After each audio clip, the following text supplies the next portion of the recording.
Fotosintesis adalah proses penting pada tumbuhan hijau untuk menghasilkan glukosa dan oksigen yang dipengaruhi beberapa faktor, salah satunya suhu.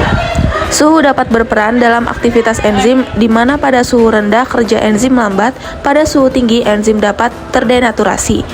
Sedangkan pada suhu optimal, fotosintesis berlangsung maksimal. Oleh karena itu, praktikum ini dilakukan untuk mengetahui pengaruh suhu dingin, netral, dan panas terhadap laju fotosintesis yang ditunjukkan oleh jumlah gelembung oksigen pada tumbuhan air. Suhu adalah ukuran panas atau dingin suatu benda yang dapat diukur dengan termometer. Suhu tidak dapat dilihat namun bisa dirasakan dari pengaruhnya, misalnya rasa panas pada tubuh. Perubahan suhu terjadi karena perubahan wujud volume, warna, atau reaksi kimia yang dipengaruhi oleh energi kinetik partikel-partikelnya. Rumusan masalah. Yang pertama, apakah terdapat pengaruh suhu rendah terhadap laju kerja fotosintesis? Yang kedua, apakah terdapat pengaruh suhu ruang terhadap laju kerja fotosintesis? Yang ketiga, apakah terdapat pengaruh suhu tinggi terhadap laju kerja fotosintesis? Selanjutnya, terdapat tujuan. Yang pertama, untuk mengetahui pengaruh suhu rendah terhadap laju kerja fotosintesis. Yang kedua, untuk mengetahui pengaruh suhu ruang terhadap laju kerja fotosintesis. Dan yang ketiga, untuk mengetahui pengaruh suhu tinggi terhadap laju kerja fotosintesis. 5. Metodologi. Ada alat dan bahan. Pertama, 3 perangkat percobaan fotosintesis. Ada tabung reaksi, corong kaca, gelas ukur, dan lain-lain. Kedua, ada 3 batang tanaman air, misalnya hidrilla, dengan ukuran yang sama. Yang ketiga, ada baskom berisi air es, kurang lebih suhunya 10 derajat Celcius. Yang keempat, ada baskom berisi air panas, kurang lebih suhunya 70 derajat Celcius.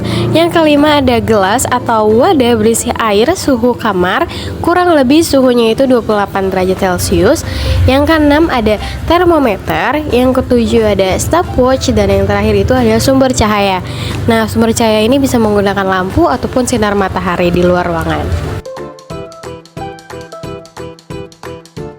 Selanjutnya ada metodologi pembuatan. Yang pertama, ikat ujung batang tanaman hidrilla dengan benang. Yang kedua, masukkan beberapa batang hidrilla ke dalam corong dan tarik ujung benangnya. Ketiga, isi tabung reaksi dengan air. Pastikan sudah tidak ada gelembung yang ada di dalamnya. Lalu tutup corong dengan tabung reaksi dalam keadaan terbalik agar tidak ada udara masuk. Yang keempat, lalu masukkan ke dalam gelas ukur. Gelas berukuran besar.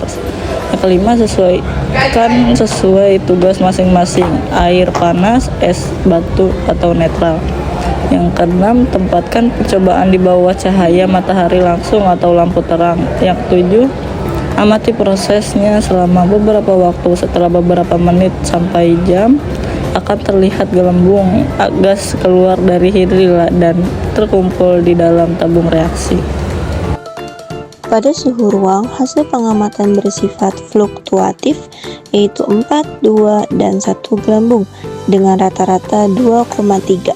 Sedangkan pada suhu panas, jumlah gelembung berturut-turut adalah 1, 3, dan 4 dengan rata-rata 2,67. Secara keseluruhan, perubahan suhu berpengaruh terhadap laju fotosintesis, meskipun hasil praktikum tidak sepenuhnya sesuai teori. Suhu dingin kurang lebih 10 derajat Celcius. Gelembung 3-1 rata-rata 1,67.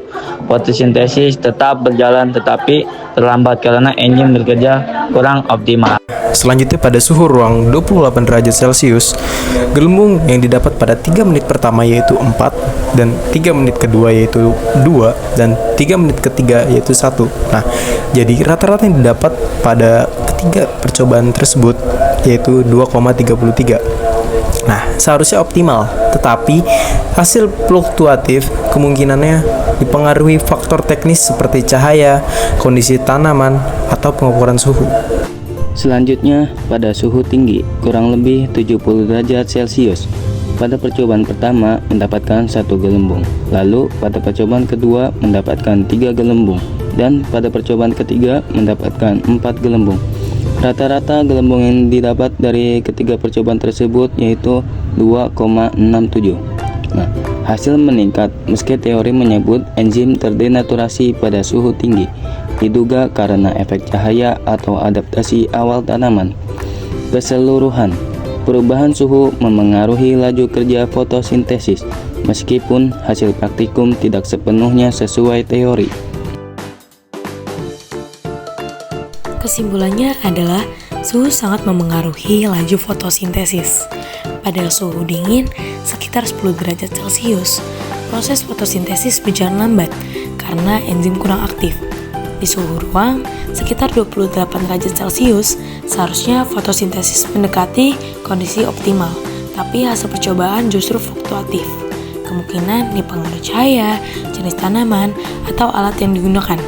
Hal yang paling menarik ada di suhu panas, 70 derajat Celcius. Secara teori, enzim sudah tidak bekerja lagi, tapi hasil justru meningkat.